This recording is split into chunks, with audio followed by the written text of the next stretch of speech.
Happy Star Wars Day and welcome to the Requel podcast. I am Tyler. This podcast is where usually I pitch you while I'm in my car, but today I'm walking around the house getting ready for Star Wars Day. That's right.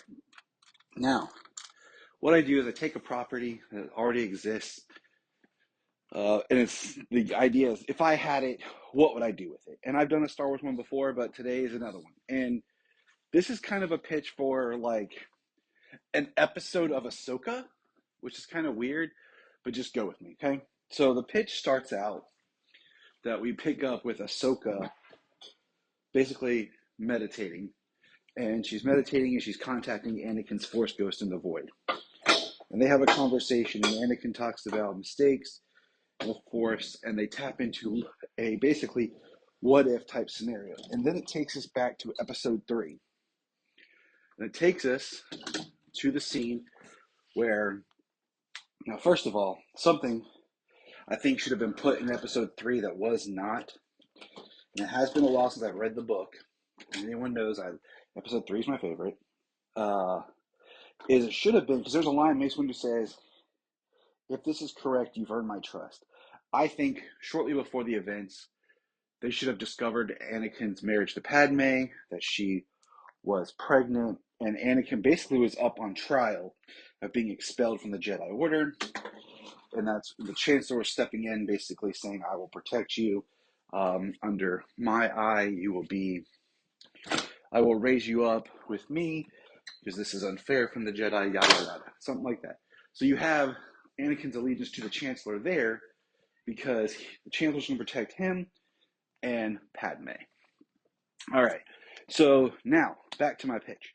It takes place right at the moment where Anakin is looking at the Chancellor, and he's able to use the Force to actually feel and see that the Chancellor, what he's actually been doing. And when Mace Windu basically is there and he's getting Force electrocuted, what happens is the Emperor sees it. Anakin's not going to help him. He gets angry. He uses a lot of Force lightning that just takes down Mace Windu, that we think Mace is dead. And he uses the Force and grabs one of the lightsabers from the recently fallen Jedi Masters. And we have an awesome lightsaber battle between Anakin and Palpatine. And what happens is Anakin then does destroy Palpatine. And after that, we see there's some speeches in there where the Emperor Palpatine is talking basically about the Jedi and their views and how they've become corrupt and all this. And Mace Windu is conscious and listening. And he does take into effect, like, there are valid points in what Palpatine is saying, how Palpatine was able to overcome the Jedi was because of this block in their ability to use the Force, because they had become so strict and not understanding about emotion in both sides, and light and dark. So after Anakin destroys Palpatine, slam my door, Mace apologizes to Anakin, and the council reconvenes. And basically, we see that Anakin is celebrated as a hero, and there's a little, and that the Jedi were wrong, and then we kind of get this fade, and we get to see Anakin there with Padme at the birth of the twins. And then we see Padme and Anakin with Luke and Leia growing up and training his children. And we get little glimpses into what the world would have been like.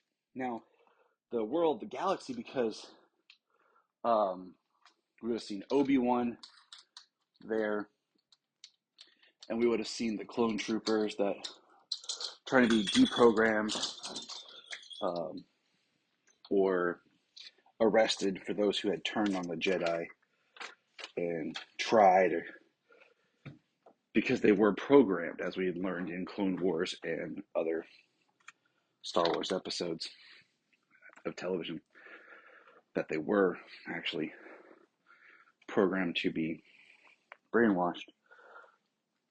So we see kind of the what if, and it peels back, and we see Obi-Wan, older, with Luke, much like we saw him in Episode 4, and just standing there as a proud, quote-unquote, uncle with Anakin and Padme. And we see Anakin, on the Jedi Council and leading peace in the galaxy. And it ends the episode we learn about some outer rim trouble with the Hutts. And we have kind of one last time, we have an older Anakin and Obi-Wan together, and they do some aggressive negotiations, kind of referencing back to Episode 1 between Qui-Gon and Obi-Wan. And we see, we get another really good look at the companionship between Anakin and Obi-Wan, how when they fight almost as one. They are two, but they are so in sync together, they are fighting almost as one. And the final shots is Ahsoka, it pans out and you see Ahsoka meditating.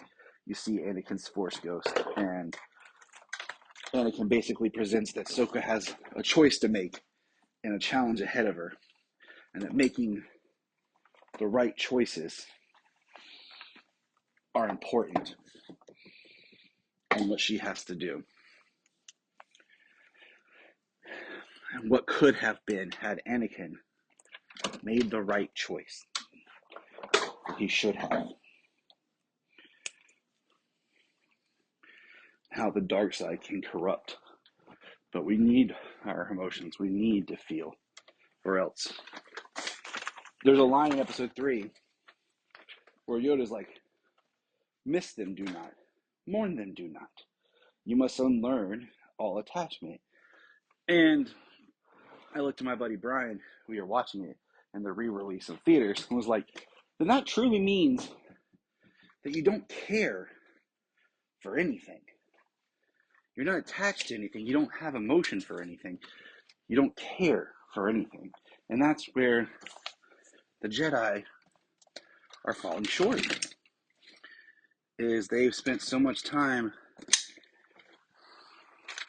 trying to train themselves not to feel, to be this almost neutral, numb presence,